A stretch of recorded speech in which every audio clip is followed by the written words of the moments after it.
Em consequência do aparecimento do Covid-19, os mercados financeiros e as bolsas de valores ao redor do mundo sofreram um grande impacto negativo. Eu diria um baque da máxima histórica das bolsas americanas atingidas em 2019. Ocorreu uma queda de cerca de 10% em um curto período de tempo, sendo a correção mais rápida da história americana.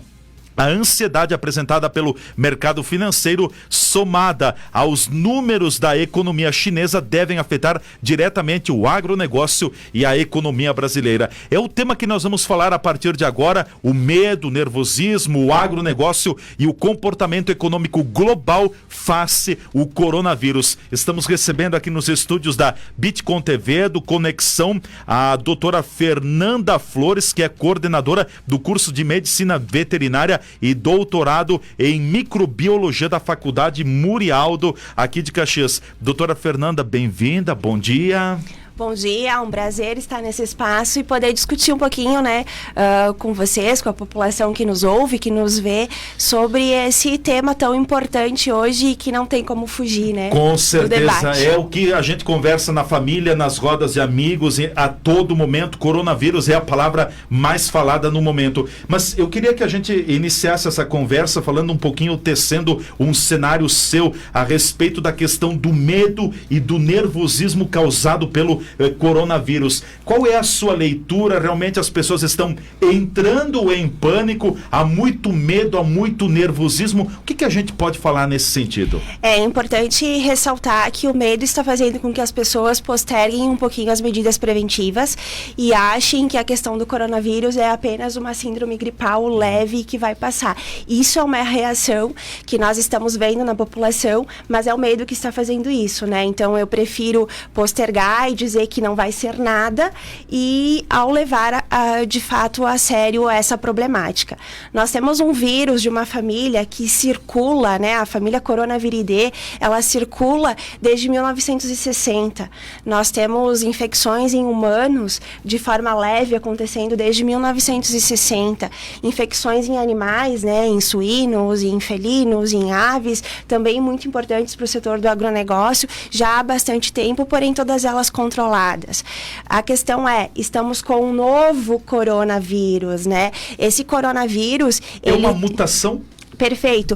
O coronavírus, ele é um vírus RNA, né, envelopado. Isso significa que na sua estrutura externa existem espículas que no momento da replicação desse vírus, essas espículas, elas se mudam constantemente. Então, a cada infecção eu posso ter o surgimento de um novo gênero, né, de um novo agente etiológico.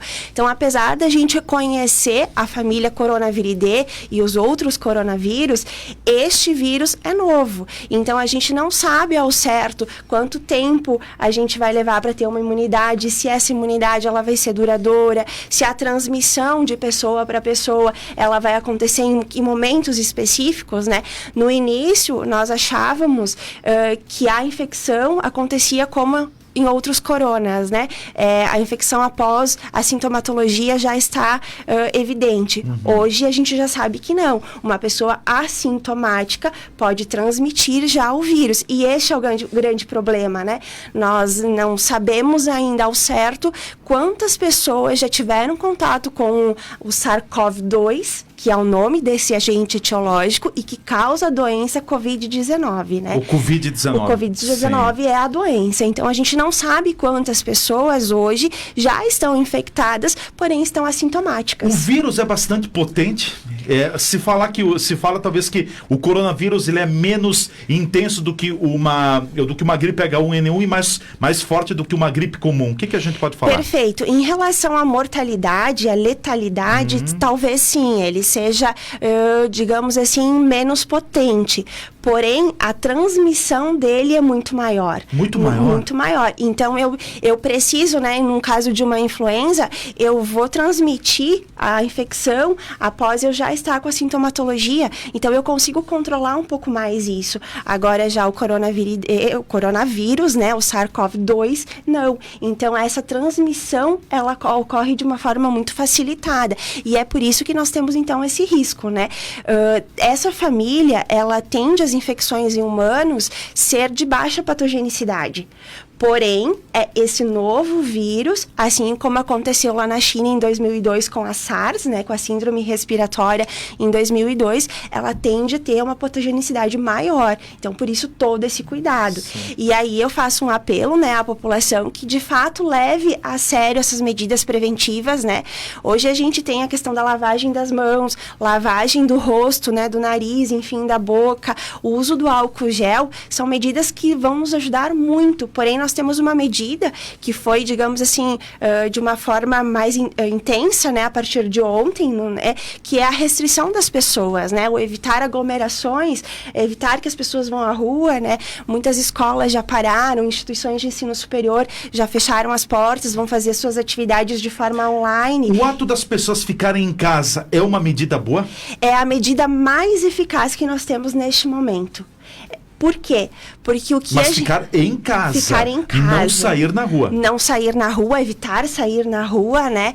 Reduzir o acesso a outras pessoas e ficar em casa, não chamar a família para ficar em casa junto, né? Certo isolamento. Isso mesmo. Por quê? O que a gente quer com isso, né? Nós queremos que a curva de transmissão desse vírus, ela diminua e que a gente tenha um número menor de pessoas ficando doentes num curto espaço de tempo. Porque esse é o grande problema. Se muitas pessoas adoecerem num curto espaço de tempo, a gente vai ter uma superlotação dos hospitais, dos postos de saúde, nós não vamos ter medicamentos, nós não vamos ter equipamentos o suficiente para prestar serviço àquela pessoa que tiver, né, um sintoma grave, porque nem todo mundo vai ter um sintoma grave, mas quem tiver vai precisar de um atendimento imediato e a gente corre o risco de não ter. E outra questão, né, doutora, por exemplo, uma pessoa infectada, ela poderá passar o vírus para várias pessoas. Vamos colocar aqui um exemplo. Uma pessoa pode contaminar até 4 pessoas, mas muito mais do que isso. Imagina depois, de 1 para 4, de 4 vai para 8, para 10, quando nota, essa rede cresce, isso né? Mesmo. Não é geométrico, mas é exponencial. Exponencial. Então, na verdade, nós não temos, assim, a real dinâmica do que é essa contaminação hoje, né? Ela é muito maior do que nós pensamos, né? Ou se fala hoje de 1 para 6, 1 para 6 pessoas, mas essas 6 já estão... 7, né? Isso, então é um número que nós, de fato, não temos a dimensão do que nós estamos tratando hoje. E por ser uma sintomatologia que a gente chama de uma síndrome gripal, né, uma leve dor de cabeça, uma dor no corpo, picos de febre ou não, uma diarreia, talvez uma dor de garganta, depende muito das pessoas, né, a gente acaba postergando um pouco isso, né, enfim, 80% da população vai cursar com a doença, mas não vai ter sintomatologia grave. Sério? Isso mesmo, então pode ser que talvez aqui até, né, vamos falar assim, não, sim, mas talvez até a gente curse com a doença, esteja, né? A gente tenha batido com o vírus. Perfeito. E o nosso organismo, ele conseguiu debelar essa infecção e nós não vamos ter nada. Proteger. Isso mesmo. Agora, a partir do momento que eu, assintomática, tenha contato com uma pessoa que estiver imunodeprimida, um idoso que já tem por natureza a sua imunidade mais baixa, né, uma gestante, uma criança, eu vou ser possível de fazer com que ela fique infectada e ela tenha um sintoma grave, que é a pneumonia, sim, a broncopneumonia. Certo. Bom, eu quero entrar um pouquinho já encaminhando a nossa conversa, é tão interessante, demandaremos mais tempo também, mas a questão do agronegócio e da própria economia, o impacto do coronavírus na economia, talvez poderá ser um dos maiores impactos econômicos que o mundo já sofreu? De fato, essa pandemia, ela vai nos trazer uma reação que o mundo ainda desconhece, né? Incalculável. É incalculável. Nós, no Brasil, nunca tivemos medidas tão restritas em relação a alguma doença, enfim, a própria gripe, né? O H1N1, nós não tivemos tantas medidas protetivas desta forma. Então, ainda é muito cedo para dizer como a nossa economia, como o agronegócio também, ele vai reagir frente a tudo isso. Mas haverá prejuízos, com certeza. Com certeza. Existe a OCDE, que já faz uma projeção de que o crescimento de ordem mundial vai ser muito menor, né? Então, e a gente já percebe restrições, né? Uma recessão econômica muito grande, porque a tendência é a gente começar a segurar mercados. O que acontece acontece hoje que é diferente para o agronegócio. Nós temos um Brasil gigantesco, com uma diversidade muito grande de produtos de origem vegetal e produtos de origem animal no mercado, né? Nós somos responsáveis pela produção alimentar de produtos essenciais, né, ao mercado interno brasileiro. Então, por essa rede interna doméstica do agronegócio a nível de Brasil, a gente vai perceber algumas mudanças no setor, a gente vai precisar se ajustar de alguma forma, mas o setor ele não vai reagir de uma forma tão agressiva como outros setores da economia, né? Doutora, uma pergunta. Há confirmação ou já há estudo para isso sobre humanos contaminando animais? Não.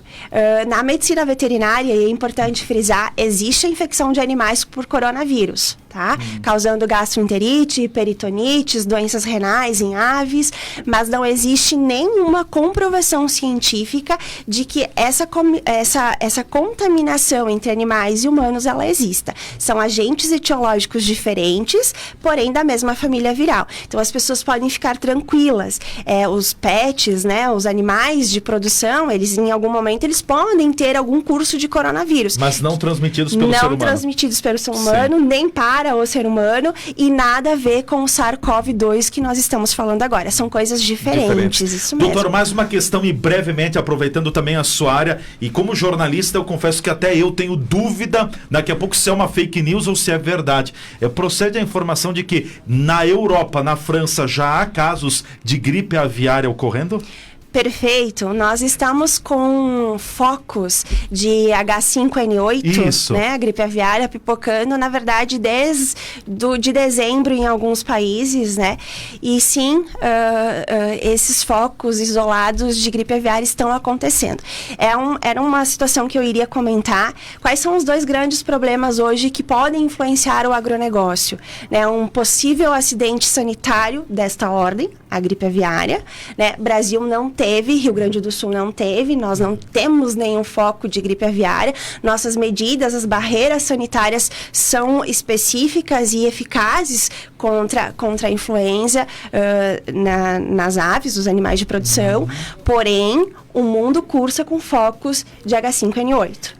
Então, nós precisamos ficar atentos, sim, porque o agronegócio, ele é globalizado hoje. Quando a gente fala em agronegócio, nós estamos falando de indústria, de serviços e do campo, mercado interno e exportação. Então, nós podemos, sim, receber algumas contrapartidas.